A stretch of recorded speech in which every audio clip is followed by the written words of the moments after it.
The craftsman begins by choosing the right bamboo. Not too old, not too young. Strong, but still flexible enough to work with. He studies its surface, its texture, its weight. In this moment, he isn't just selecting material. He is connecting with it. Once chosen, the bamboo is cut and split open. The sound of the blade against the fibers is subtle, but it marks the beginning of transformation.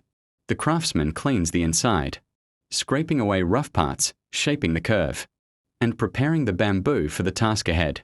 Then comes the most important stage, forming the grading teeth. Carefully, patiently, he carves small ridges and raises tiny points across the surface of the bamboo. Each one must be sharp enough to grate, but strong enough to last. This is a process that cannot be rushed.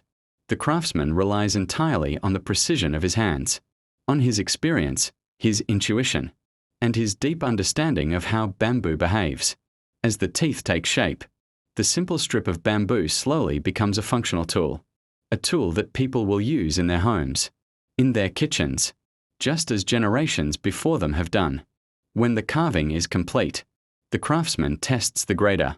He presses cassava gently against the teeth, sliding it back and forth, watching how easily it breaks down, how smooth the result becomes.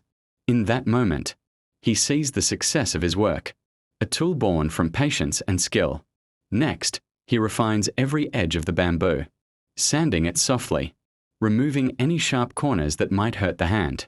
The finishing touches are subtle, but they matter.